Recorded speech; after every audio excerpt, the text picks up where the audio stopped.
And do we want to get started? It's 11:34. Abdullahi.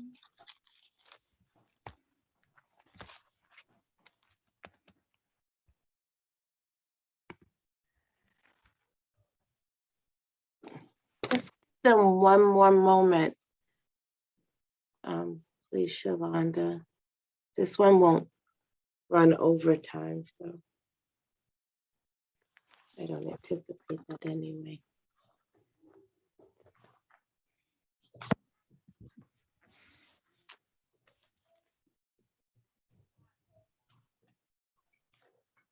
There's no one in the room, right?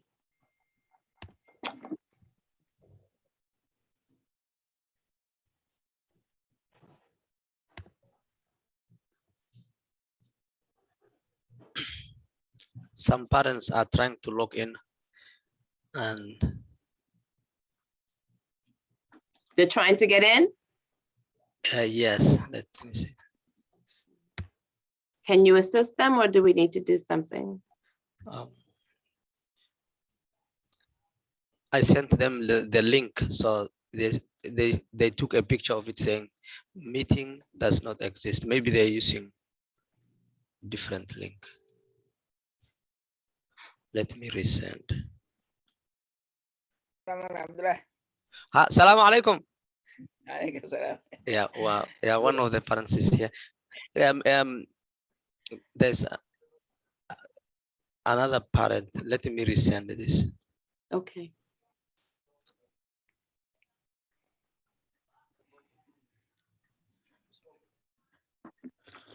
Okay.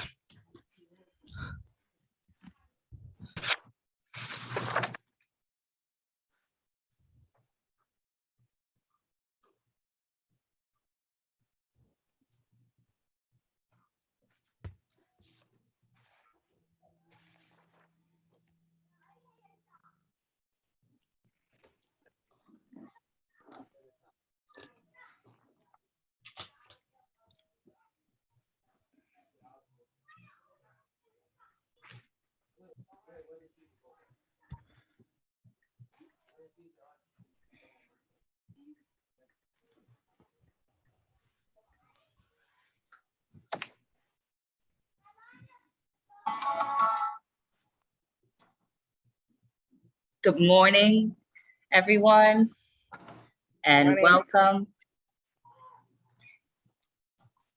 We still have families that are trying to join. The families that are on, just want to say welcome to the reopening talk from our own superintendent. And we ask that you hold all your questions till the end, place them in the chat at the end, and we will get them out. All of your microphones have been muted, and we're going to follow along. I want to introduce to some and present to others our superintendent, Mr. Alicea, and you can go right ahead. Assalamu alaikum. Soo dhawaada waxay dhahday aniga waxaan idinku soo dhaweynayaa meetingka maanta waa shirka oo lala kulmaya ninka madaxda u ah ama kormeeraha guud wasaaradda waxbarashada ninka la yiraahdo Jaime Alicea. Thank you. Good morning, everyone. Thank you to the staff from Family Engagement. Thank you to Chief William, and thank you Abdullahi for volunteering to translate for the parents this morning. Marka dhamaantiin waad mahadsantihiin waalidiinta idinka aad tihiin waa idinku mahadcelinayaa aniga ayaa idinka dalbaday shirkan Abdullahi adigana waad ku mahadsan tahay inaad ii turjubaanto iyo yani ay Monique ayadana way ku mahadsan tahay oo shirkan ay soo nala shaqeysay diyaarintiisa. First, I want to thank all the parents for all the work and the support that they provided us last year as we faced the big year of the pandemic, and now as we continue to move forward to the opening of the 21-22 school year. Marka wuxuu yiri waalidiinta aad iyo aad ayaan ugu mahadcelinayaa wada shaqeynta adag ay nala sameeyeen sanadka hadda aan soo dhaafnay anagoo ku jirnay marxalad aad iyo aad u adag taasoo ka shaqeynaynay sidii aruurteena ay wax ku baran lahayd. Today, we're going to share the guidance for the opening of the 21-22 school year. We look at the guidance that we received from different organizations in the country and also the county health department. The first guidance that we received was the United States Department of Education handbook, and we received that information last April. Marka wuxuu dhahay anaga hadda waxaan soo dhaweyneynaa kulankii waxbarashada oo ku saabsanaa furitaanka iskuulka sanadka 2021 ilaa sanadka 2022 dhammaan waalidiintu way ku mahadsan yihiin buu yiri dhammaan shaqaalaha way ku mahadsan yihiin iyo hay'adaha yani ka soo qayb qaatay sidii waxbarashada anaga aan u sameyn lahayn oo nagu hogaamin lahaayeen midda koowaad oo ugu weyneedna waxay ka mid ahayd wasaaradda waxbarashada oo yani nagu caawinaysa sidii caruurta aan wax ku bar lahayn anagoo marxalad adag aan ku jirno iyo wasaaradda caafimaadka. We also received guidance from the Center for Disease Control and Prevention and the American Academy of Pediatrics. Waxaa kaloo tale iyo tusaale na siiyey ama wada shaqeyn qaabkii ciyaalka wax lagu bari kara hay'adahaas way badan yihiin waxaa ka mid ahayn laanta CDC oo ah qaybta ilaaliso cudurrada faafa iyo wasaaradda caafimaadka laanta u qaabilsan caafimaadka ciyaalka oo wax baranaya ayagana tale ayayna siiyeen habka ciyaalkeena aan wax ku bari lahayn. Due to the lack of guidance from the New York State Department of Health, we received guidance from the New York State Education Department. And also last Friday, we received guidance from the Onondaga County Health Department.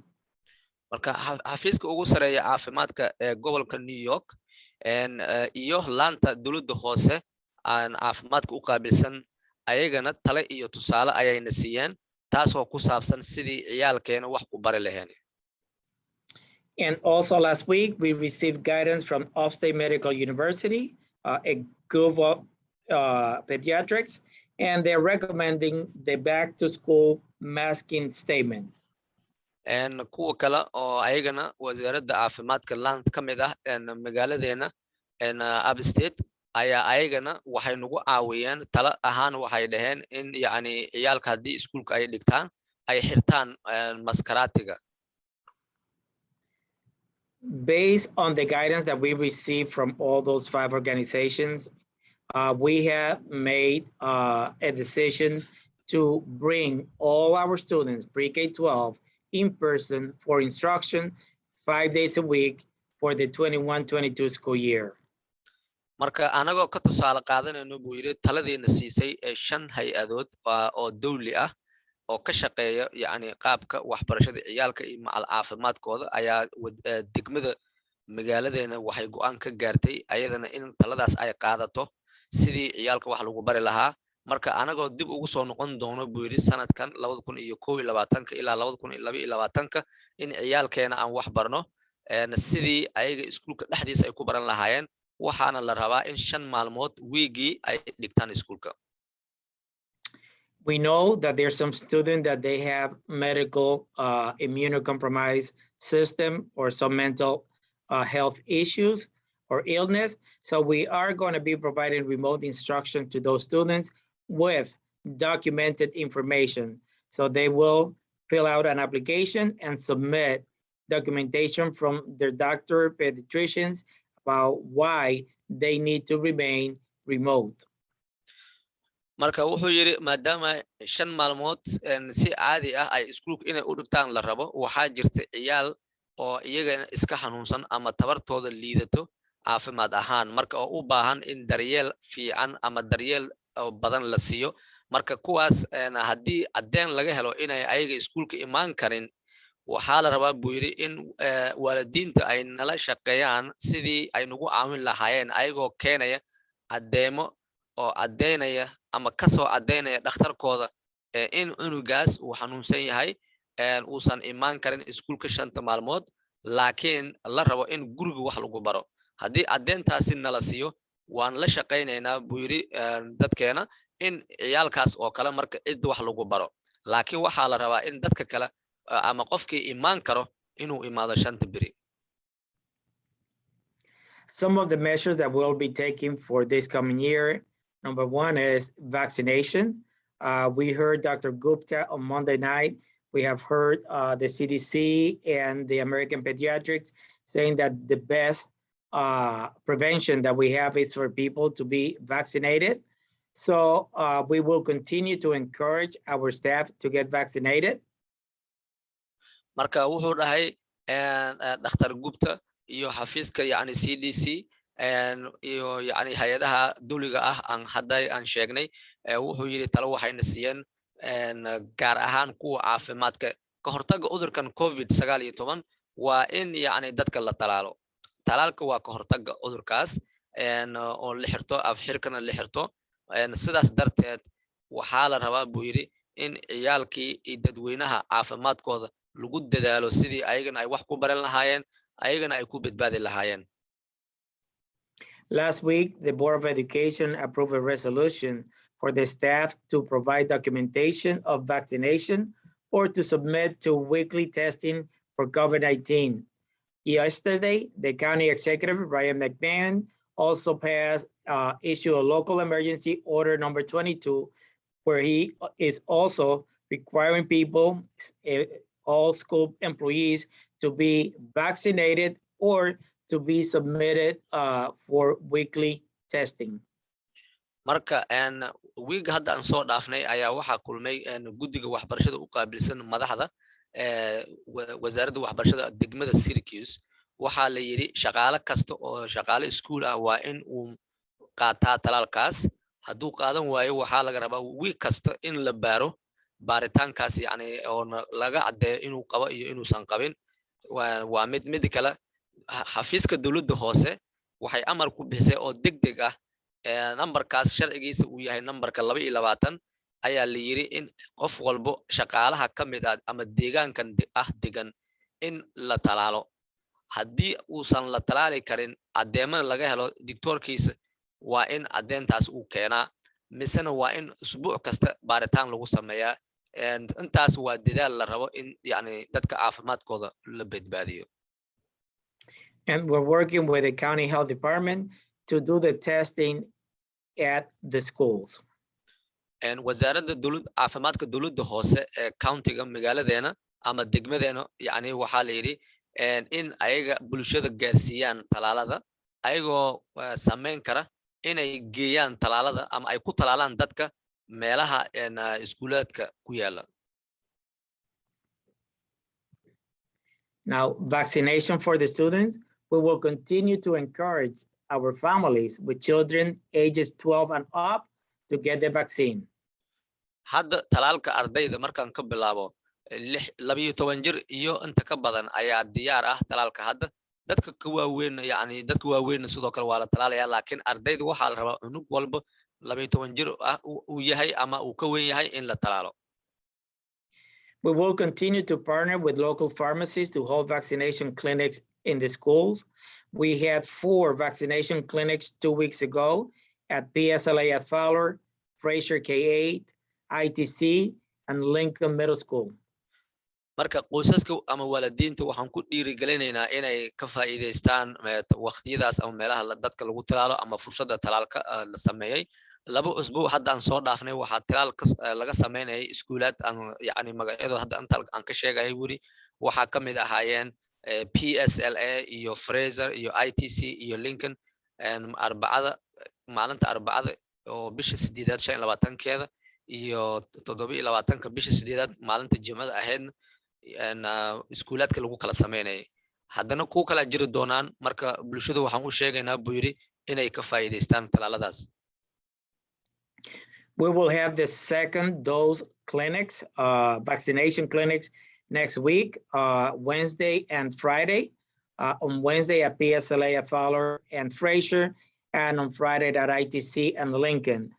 If any family is interested in getting the first dose also done at those clinics, people are welcome to come in and have the first dose.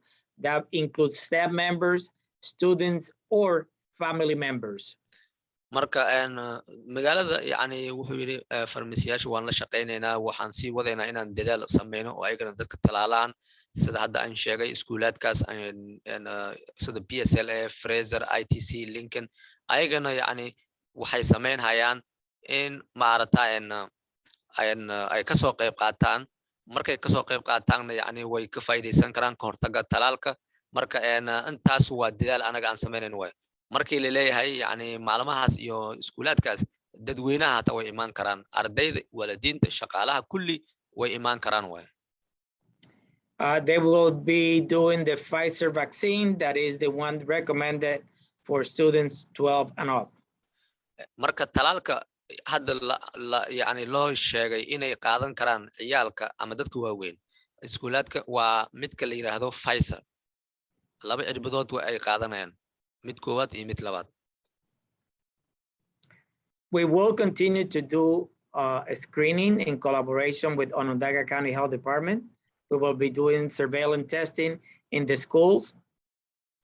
waxaa kaloon ka shaqeyn doonaa buu yidhi sidii yani ka hortagga cudurka COVID-19-ka baaritaankiisa jeegaraantiisa aan ku dadaalno anagoo la shaqeynayno laanta dowladda hoose ee Onondaga County caafimaadka u qaabilsan ilaalinta iyo baaritaanka caafimaadkaas lagana baaraya cudurkaas bulshada dhexdeeda iskuulaadka dhexdiisa A consent form will be given to the student to take home the first day of school for the parents or the guardian to give us authorization for testing during the entire 21-22 school year.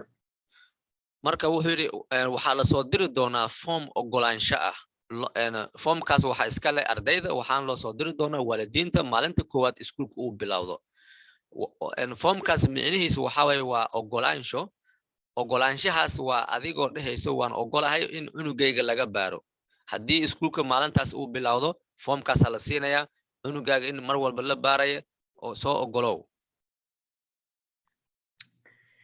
Based on the guidance that we also receive from all the organization, the Center for Disease Control, the American Academy of Pediatrics, Onondaga County, New York State Health Department, the Central New York Pediatric Group, they all recommend for indoor masking, including teachers, staff, students, and visitors, regardless of the vaccination status.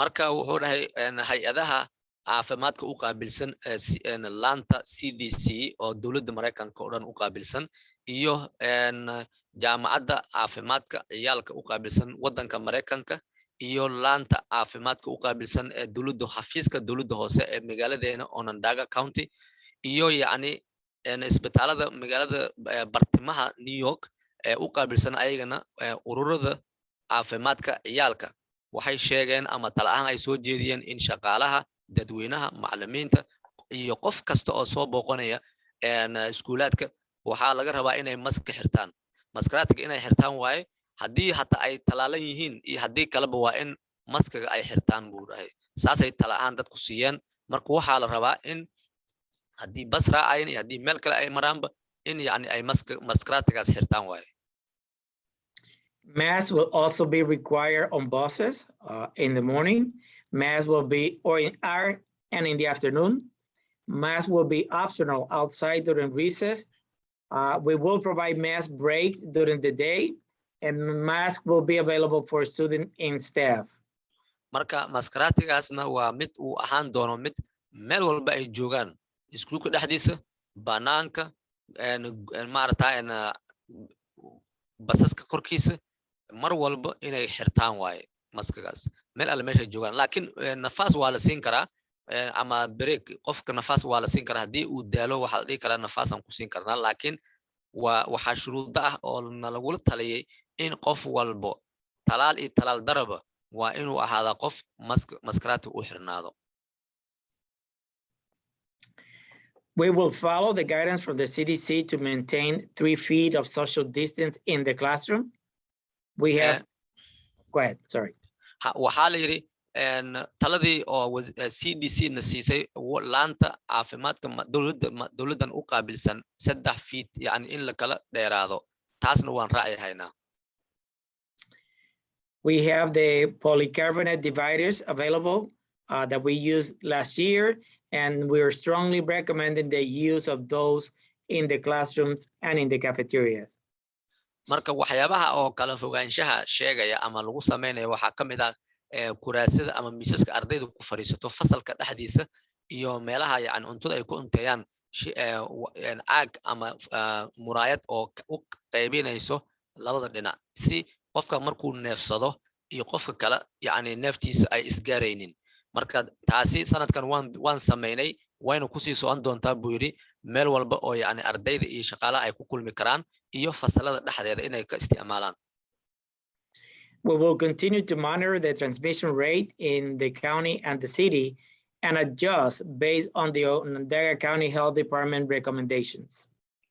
marka sidoo kale waxaan ilaalin doonaa faafitaanka cudurkan yani habtankiisa yani inuu ziyaaday inuu naaqusay ilaalintiisa la socodkiisa anagoo la tashanayno xafiiska dawladda hoose caafimaadka ee Onondaga waxay nagula taliyaan in yani aan sameyno taasna waa ka shaqeyn doonaa. We will continue with the mitigation measures that were in place last year. We will continue to do temperature screening daily for students, staff, and visitors. Even though that the CDC is not recommending to continue with that, we will be continuing doing the temperature check. We ordered 250 new thermometers to be mounted on the wall to take temperatures either forehead, wrist, or arm. marka wuxuu dhahay waaxda caafimaadka u qaabilsan oo kontrolista cudurrada faafa CDC-da taladeeda nama dhihin in yani dadka laga qaado heer kulka inay qandhan yihiin iyo in kale in dhaqanada laga baaro laakiin anaga dawladda ahaan degma ahaan waxaan isku raacnay maadaama cudurkan nalagu taliyay inaan taxadirkiisa ku dadaalno weli markii uu bilaabanay sidii ahaan jirtay ayaan adkeenhaynay dhehen si ardayda iyo shaqaalaha iyo dadka soo booqanaya iyo qoysaska iyo waalidiintaba daryeel caafimaadkooda aan ku dadaalno maxaa kamid ah in mar walba oo qofka iskuulka soo galo in yani uu xirnaado maskaraatigaas waa in yani laga baaraa qandha inay qandha hayso iyo in kale yani in la baaro nin walba taasina wuxuu yiri dadaalan sameynay waxaan ku soo darnay inaan dalabno 250 oo yani heer kululka midka lagu baaro isbitaalada intaasna wuxuu yiri meel waa la keenay iskuulaadka yaalaan waa dadaal aan rabno inaan ku dadaalno si haddii aan aragno qof in uu qandhan yahay yani loo reebo. We will continue to reinforce the proper use of masks, the proper hand washing, and to continue to maintain the physical distance. marka kala fogaanshaha waan ka shaqeyn doonaa maskaraati xirishada yani afka la daboolayo ama sanka waan ku dadaalaynaa kala dheeraanshaha waa tan wuxuu yiri mar walba nala amray gacmo dhaqista nadaafadda waan ku dadaalaynaa marka dhaqistaas iyo intaas waa dadaal anaga aan ku dadaalayno sidii cudurkan lagaga badbaadi lahaa. When we talk about masks, we're talking about the masks with the proper protections or the one that are fabric. We are not going to allow bandanas to be used as mask. markii la leeyahay afdaboolka ama maskaraatiga labada hadana tusay mid madow waa mid yani lagu sameeyay dhar ama dun oo adag iyo midka isbitaalada dhakhaatiirta isticmaasho laakiin maskaraatiga kama hadlay buri mara oo iska caadi ah inuu qofka sanka iskiga soo xirto ama wajiga iskiga soo daboolo lama rabo waxaa la rabaa maskaraatiga la sheegaya waa midka isbitaalada wasaaradda caafimaadka isticmaasho la rabo in dadka yani cudurrada faafo sida neefta oo kale ay iskiga badbaadaan. For ventilation, we installed 2 portable air purifiers in every classroom last year. wuxuu dhahay qol walba waxaan u sameynay hab uu ku neefsado ama qalab ayaan u keenay buu yiri oo hawadana nadiif ka dhigayso marka fasal walba waxaa ku jira laba machine ayaa ku jirta oo nadaafadda qolkaas nadiifinayso ama saafi ka dhigayso. We acquired 1,000 more air purifiers unit for smaller instructional areas in the schools. marka hadda iskuulaadka waxaan u dalabnay buu yiri 1,000 haba kale oo hawada sifeeyo ama nadiif ka dhigo si yani kuwa hadda la isticmaalayo loo isticmaalo kuwan hadda aan dalabnayna meelaha kaloo yaryar qolotaha kaloo yaryar ama yani ayagana hawadooda ay sii nadiifiyaan.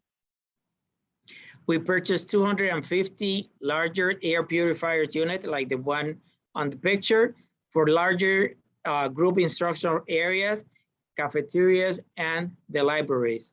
Marka waxaa kaloon gadnay buu yidhi 250 xabo oo mashiinta hawada sifayso ama nadiifiso. Marka sida hadda sawirkan aan idinku tusay waa kuwa waaweyn buu yidhi mashiinadaas. Marka waxaan ugu talagalnay in meelaha oo dadka weynaha ku kulmaan sida yani maqaayad oo kale maqaayad arday badan isugu imaanaysaa, maktabada iskuulka sidoo kale yani arday badan isugu imaanaysaa iyo qoloto waaweyn jiraan iyo meelaha oo lagu shiro. Marka saas darteed mashiinadaas waxay nagu caawinayaan ayagana in hawadaas dadkaas meesha isugu yimid hawadooda ay nadiif ka dhigaan, saafi ka dhigto. We updated the HVAC control system, so we will be running the HVAC on an occupied mode 24/7, so we can get more fresh air in the buildings.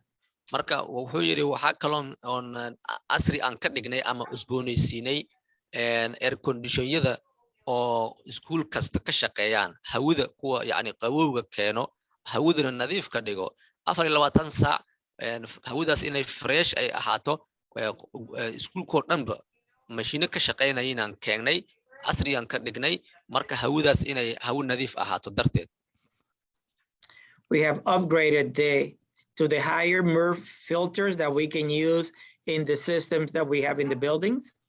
Waxaa kaloon isticmaalnay buu yidhi hawada filteryaasha oo sifeeyo kuwa ugu casrisan ayaan soo iibsanay iskuulaadka yani in la geeyo hawadana ay nadiif ka dhigto kuwaasna waan isticmaalaynaa buu yidhi.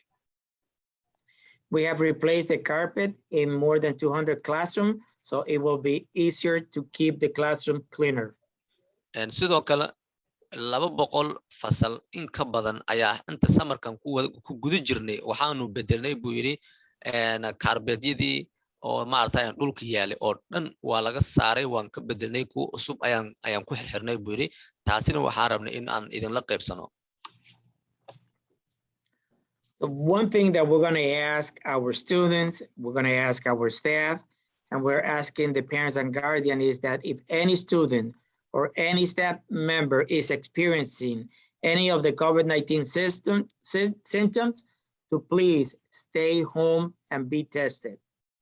Marka wuxuu yidhi waalidiintayda oo dhan macal ardaydeen oo dhan macal shaqaalaha oo dhan iyo dadka martida noo imaanaya inaan ogeysino waxaan rabaa buu yidhi in qof walba oo xanuunsan fadlan guriga iska joog haddii qandho ku hayso haddii aad qufacayso haddii aad dhaxan ku hayso haddii neefta ay kugu xiranto caajis haddaad dareemaysid oo yani cudurkan ha noqoto ama yuusan noqonin yani calaamooyin u dhow haddaa isku aragtid fadlan xaafadda joog noo soo sheeg. Some of the symptoms of COVID-19 are fever or chills. Marka calaamooyinka oo adiga ka garan karto cudurka COVID-19 kan waxaa ka mid ah qandho ama xumad misana dhaxan mise qufac. Cough. Qofka zaid uu u qufayaa. Shortness of breath or difficulty breathing. Ama neefta ku xirmayso ama neefta ku adag tahay in uu neefsado. Fatigue. Ama tabardaro ayuu dareemayaa. Muscle or body aches. Ama jirko dhan baa ku xanuunaya ama murqaha oo dhan ku xanuunaya. Headache. Madax xanuun baad dareemaysaa. New loss of taste or smell. Ama qofka dhadhan la'aan baa ku dhici waxba ma dhamin karo waxna ma urin karo. Sore throat. Ama cunaha xanuunaya. Congestions or runny nose. Ama sanka yani ayaa kugu xirmay inaad ku neefsatid ama yani adigoo dhan waa isku abrumaysaa buu yidhi. Nausea or vomiting. Ama waxaad dareemi kartaa mataq misena lablabo. And diarrhea. Ama qofka wuu shubmi karaa. And again, if the children are showing any of these symptoms, please stay home. Fadlan haddii caruurta calaamooyinkaas aad ku artaan guriga ha joogaan noo soo sheega. For extracurricular activities, pending the infection rate in Onondaga County, we're planning on resuming fall sports, drama productions, and club activities. Marka waxyaabaha oo dheeraadka ah waxbarashada yani loogu talagalay ciyaalka ay sameeyaan sida ciyaarta oo kale yani sportiska waxaan rajaynaynaa buu yiri in sidii caadiga ahayd aan u bilaawno anagoo raacayno xaaladda ay tahay faafitaanka cudurkan infectionkiisa cudurkan uu faafaya xaaladiisa anagoo raacayno waxaan qorshaysan haynaa inaan sameyno shaqadaas ardaydii ay ku noqdaan haddii cudurka sii ziyaado waxaa laga yaabaa in la sameyn kari waayo laakiin hadda waan qorshaysanaynaa buu yiri. We are also working with the county to do the screening, the testing like we did last spring for student athletes. Wuxuu yiri wasaaradda caafimaadka dowladda hoose ee Onondaga ayaan aad iyo aad ula kaashanaynaa deegaan ahaan wixii ayadana ay noo sheegto wasaaraddaas caafimaadka ayaan la shaqayn doonaa buu yiri ayagana. We ask any staff member or any parent or guardian of a student who tests positive for COVID-19 to let the principal, the school nurse, health services, or their immediate supervisor know that they're positive so we can begin the contact tracing. Lacala haddii qof la yiraahdo waxaa lagu helay cudurka COVID-19 cudurkaasaan lagu helay haddii la yiraahdo fadlan waxaan rabnaa buri shaqaale ha noqdo waalid ha noqdo arday ha noqoto fadlan haddii cudurkaas laga helo u soo sheeg iskuulka maamulaha iskuulka ama daryeelka caafimaadka u qaabilsan iskuulka ama yani shaqaalaha gargaarka caafimaadka ardayda u qaabilsan ha noqoto ama yani adiga supervisorkaaga oo ku dhow u sheeg si yani dadka adiga ku dhow ayagana ay u raadiyaan yani dadka loo kala ilaaliyo. We will also continue to monitor the infection rate in the city and the county, working with the Onondaga County Health Department. We'll continue to monitor the community transmission, the vaccination coverage, testing, or outbreaks in our community. Marka bulshadeena waxaan rabnaa buuri inaan aad ugu dadaalno ilaalinta ama ka hortagga cudurkan COVID-19 faafitaankiisa anagoo ilaalinayno in iskuulkeena iyo qoysaskeena ama bulshadeena ay ka badbaado cudurka COVID-19 anagoo la kaashanayno wasaaradda caafimaadka dowladda hoose ee Onondaga waayo waxaan rabnaa buuri inaan ilaalino faafitaanka cudurka COVID-ka ku faafo bulshada dhexdeeda waxaa kaloo rabnaa inaan ilaalino ama aan ogaano ka shaqeynta talaalada dadka la siiyo iyo ka shaqeynta baaritaanka cudurkaas iyo ka shaqeynta yani faafitaanka cudurkaas yani tanka uu yahay inuu yar yahay inuu ziyaado yahay inaan kala ogaano taasna waan kala shaqeynaynaa buu yiri. Last year we provided some guides to the families and to the staff. We are working on revising those guides. We're waiting for guidance that is supposed to be coming from the New York State Health Department next week. As soon as we receive that information and we revise the document, we will be sending that to all the families. Sanadka hadda aan soo dhaafnay qorshe ayaan ku soconay oo badbaado ah si ardaydana ay wax ku barato marka waxaan hogaaminayay wasaaradda caafimaadka gobolka New York marka haddana taladooda waan qaadan doonaa akhbaarayna siinayaan qaabkii ardayda aan wax u barayno sidii wax kaga bedelayno taladayna siiyaan baan ku amal fali doonaa waalidiintana waa loo soo sheegayaa iyo shaqaalaha iyo ardaydaba. Thank you for joining me and joining us today. If they have any questions for us. Aad iyo aad u mahadsantihiin maanta kulantada wanaagsan oo aniga yani aad igula kulanteen aniga dalbaday inaad ila kulantaan haddii wax su'aalo aad qabtaan wuxuu yiri fadlan i weydiiya. They will need to, Abdullahi, raise their hand and ask you the question. So they can raise their hand and ask the question, either like this, or they could use the reaction on their computers if they're on a computer or their cell phone. So haddii telephone ama computer aad ka soo qayb qaadatay meel waxaa jirta oo aad gacanta aad ku taagi karto yani su'aal haddaad qabto gacanta haadi ama gacantaada saas dheh ama yani gacanta taag misna computerka waxaa ku dhehaysaa calaamada yani gacanta taagista aan taabanaya ku dheh taabo marka si loo arko in adiga aad su'aal qabtid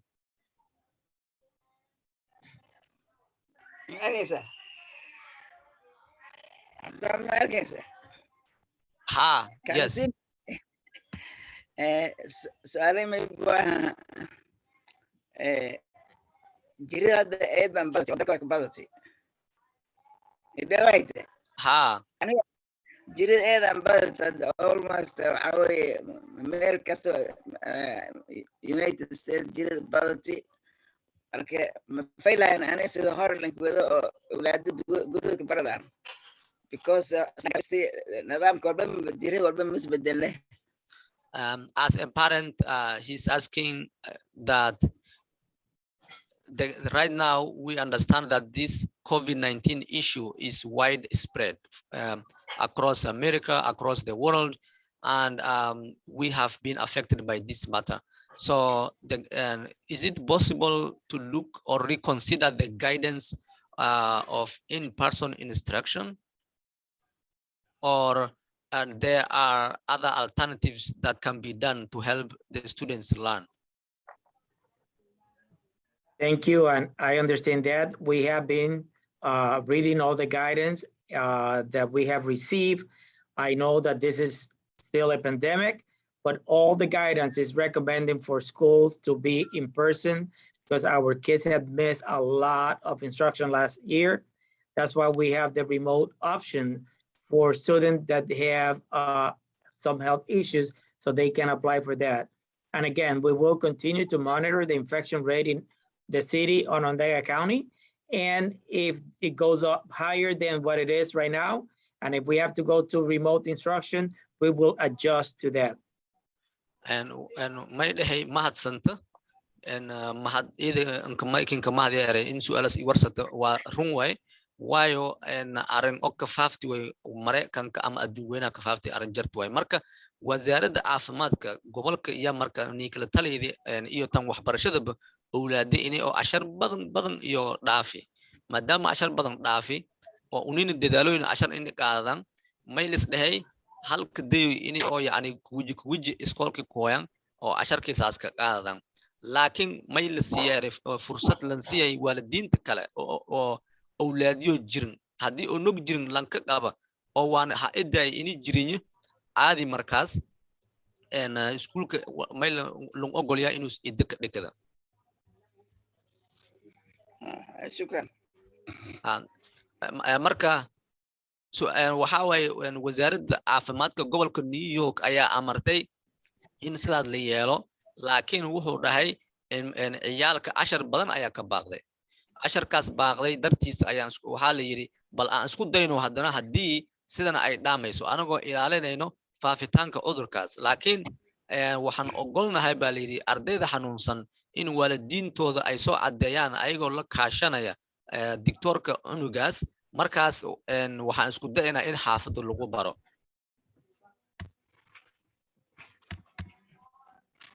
mana khiyaar ma compulsory awlaaduna aniko waajib khiyaar ma and is there an option for parents I have another parent raised hand but is it an option for parents to have their kids virtually at this time in the fall? Only if they have medical documentation. And khiyar mangle may lay khiyar ang lahado koran hadi dhakhtarka dhaha awlaadun iskoolka mal jeeyo. All right, shukran. Okay, thank you for the information. Hi, Rama. I have another parent raised hand. Hello, assalamu alaikum. Wa alaikum assalam wa rahmatullahi wa barakatuh. Abdullahi, maamada ay fadhisay waxay su'aal ay qabto waxa mataqaana su'aal kale ma qabto laakiin waxay dhiirigelinaysaa in maamulka iskuulka sida wax u wadaan waxay leedahay way ku mahadsiin maadaama ay iskuullada loo soo celinayo sida hore oo maaragtay loo dhiganayo in person oo maskar ilmaha xiranayaan lana kala dheeraanayo waa si wanaagsan ay leedahay taageersan leedahay si wax u wadaan maamulka wayna mahadsiin camal in ilmaha ay kusoo laabtaan iskoolka sababta xashiro badan dhaafay ilmaha markay noqoto inay ka dhigtaan online-ka sidii ruux mu dhiganayaan marka waxay leedahay maamada aad u dhiirigelinaya camal in laga dhigo iskuul lagu soo laabto macallimiinta iyo maamulka sax wadaan way mahadsiin camal intaas ay qabtaan su'aal ma qabto laakiin waa bogaadinaysaa dhiirigelin. Okay. It's not a question raising hand for comments, and she's a parent and she's supporting the students coming back to school for in-person instruction and for the best effort measures to monitor and control the spread of the COVID-19, because she's supporting that she wants the kids' health to be controlled as best as possible. And thank you for providing the kids the instructional support services for in-person. Thank you. That is our goal, to make sure that our kids and our staff remain safe and healthy. And ujeedadeena taas waay wuri dadaalka anaga aan rabno waa badbaadada ciyaalka oo dhan macal waalidiinta shaqaalaha iyo ardayda iyo anagaba. waxaan ku dhaysaa maasantiin adiga Cabdullaahi ku salaamaya iyo kulligiina maasantiin. Okay, and she said thank you for all, and thank you Abdullah. Thank you. Why waa mahadsantahay sidoo kale. Okay. yaa kale su'aal qaba, ninkii su'aal qaba gacanta ha taago. Any question, you can raise your hand.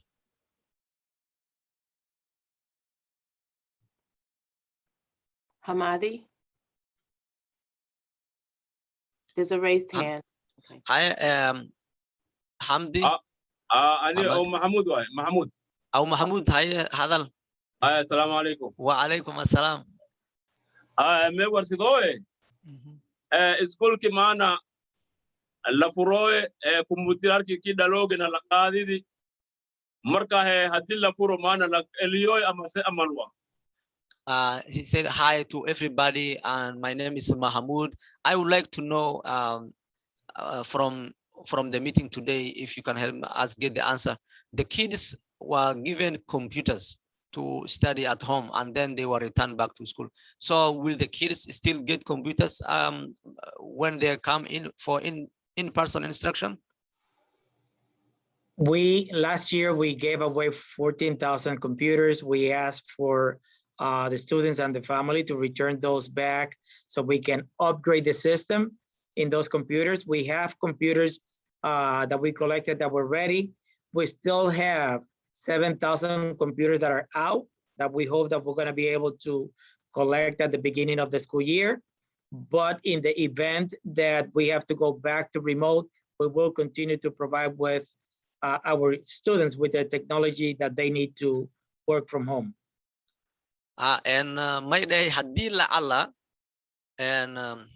cudurkan yani faafo zaid noqdo may waxaan rajaynaynaa dhahay ina oo nin walba computer la siiyo 14,000 computer yadad siini ardayda 14,000 oo computer 14,000 oo computer oo una dad siini 7,000 ya binaanka jirta wili yani makoyna 7,000 oo la sheenayna may dhahay la sifeeyay new yani isboonaysiin la ku suubi si fas an shaqeeyaan haddana 7,000 markii iskuulka bilaawdo la sheeno iyona saas oo kale loo isboonaysiye si fas an shaqeeyaan marka ardaydaas iskuulka ka isticmaalayaan haddii laakiin lacala cudurkan faafistan la control waayo may nagadaase ina oo hadhow nin kasta in computer la siiyo.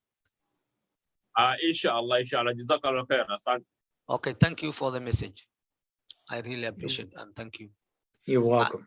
Marka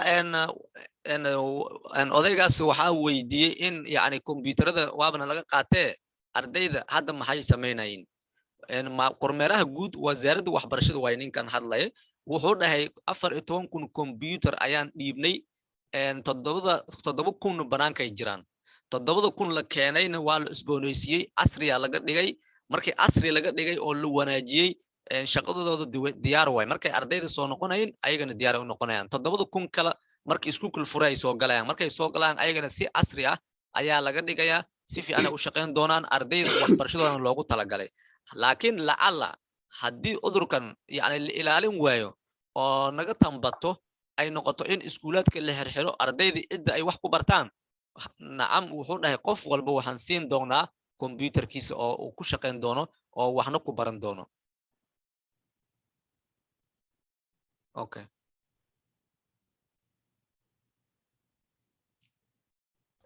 Are there any more questions, Abdullahi? su'aal kale ama talo kale ama akhbaar kale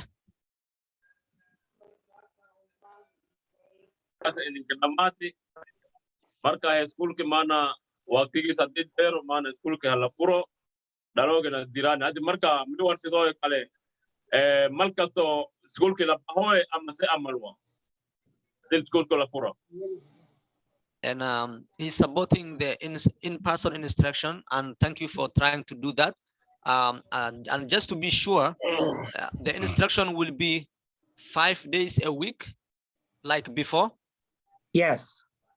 ha shan biri way marka shanti biri oo hore jiri hadana shantas biri jire ay bes sabo iskuulka hadii la furo sidii hore u ahaana way yani shan biri u socona inshallah adeeg walka magawa Abdullahi ha okay ما يدري أولاد الشمسن إلى كوت من سنة إلى لو تمن سنة تلاقي كذا كاس إن الكذا يوم يمسك هذا لندكي ها يعني تميل مسن قاعدوينا مصر ده لندكي يا كو شمسن إلى تميل مسن and just for clarification the age requirements for the vaccine is it still 12 years and above or there is a delay or there is an opportunity for 5 and above under 12 years Now, right now, the only students that can get the vaccines are 12 years or older, 12 years and up. Sheikh, tum ila masina I wali kuile wali walkiyar wali may fasahana. All right. Okay. Thank you for clarification. You're welcome. So do yani talaalka waxa la dhahay 12 jir ka badan lay qaadan karaan muuwi 12 jir wixii ka yar ma qaadan karaan. Yeah, khair. Taasar ana yar ma qabal shan san ila كنت مثلا أساسا ويدي. Yeah, and he said this question is relevant to me because I have children between 5 and 11 years old. And thank you for answering. Yeah, Nancy, anything that you would like to share about that? We're waiting for recommendation from the CDC, FDA for vaccine for younger kids. As soon as we hear that, they have been approved for younger kids, we will let our families know, and we will continue to have those clinics at the school so we can get our kids vaccinated with parent permission. Marka wuxuu dhahay wasaaradda caafimaadka qof ka socoto Nancy la yiraahdo ayaan hadalka siinaya hadii wuxuu dhahay wax ma ku darsan kartaa uu dhahay laakiin marka aan ka jawaabo taas wasaaradda dawladda Mareykanka oo FDA la yiraahdo oo u qaabilsan cuntada iyo daawada taas ayaan tala ka sugaynaa iyo wasaaradda caafimaadka dadka daaweynta u qaabilsan iyo hortagga cudurrada inay talana siiyaan in 12 jir wixii ka yar يعني talaal loo sameyn doono ama loo sameeyay ama sidii noqon lahayd ayaan rabnaa buu yiri marka bal waan weydina hadii ay hadalkan ay wax ku darsan karto Nancy. We expect to have the vaccine available for under 12 years old sometime this fall, hopefully. Marka qoftan caafimaadka ka socotaa waxay tiri sanadkan markii iskuulka la furo kadib waxaan rajaynaynaa in caafimaadka uu soo saari doono talaalka ilmaha 12 jir ka yar loogu talagalay. All right. Okay.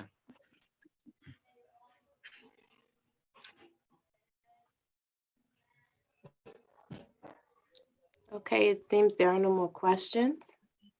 kolley su'aalkii kale ma jirtaa umaleyna So I just want to thank the families for attending and thank Superintendent Alicea for his presentation. Any closing words, Superintendent? marka waxay tiri aniga maadaama aan ahay madaxdii shaqaalaha ka mid waa ku mahadsantihiin anigoo ka hadlaya magaca kormeeraha wasaaradda waxbarashada nahay Alicea oona siinaya bay tiri fursad oo hadalka ama shirkan uu nagu soo xirayo marka wixii oo faahfaahin gabagaba uu noo sheegay idinkana waalidiinta aad tihiin iyo shaqaalaha oo ka soo qayb qaatay waa mahadsantihiin ay dhahay Again, I just want to thank all the parents for joining us this morning, now the afternoon, and thank you, Abdullahi, for helping me and helping us communicate with our families. You're welcome. Marka wuxuu dhahay shirkan aniga aan dalbaday inaan waalidiinta aan la kulmo waa ku mahadsantihiin Abdullahi waa ku mahadsantahay idinka waalidiinta waa ku mahadsantihiin inaan isla kulmno oo wada hadalno saaka ila galabta yani shirkan maanta aan galnay aad iyo aad idinku mahadcelinayo u dhahay ezuruna mana kalaga mana ka faraxdina kuna insha yeah the same we are happy to meet with you today all Thank you. idinka mudan I think it's Abdullahi hadi shirka oo kale sanadkiiba sidii kol oo kale inka yaraan la goobdan u firaha lahayd update nihaayat wala news information update on health. okay suggesting and if possible to have meetings like this thrice a year maybe 3 times a year to have updates and information on this among all of us. I would love to. I will welcome that suggestions for this year. Yes. aadan u jeclahay wuu yidhi soo dhaweyntaas hadho waaye hadalka talada hajeedii iidiyadan ka mahadsanta hadho waaye ere marka jiile inaana suubitaas shukran inshallah yeah thank you too يعني 3 jeer sanadkii inaan kulano oo akhbaar isiino wixii akhbaarad ay jiro noo sameey ayaa sheekh soo jeediyay asagana wuu ku raacay wuxuu yidhi taladaas waa sameynaya okay inshallah thank you hay ma salama bye bye okay bye all right shukran barakallah thank you bye okay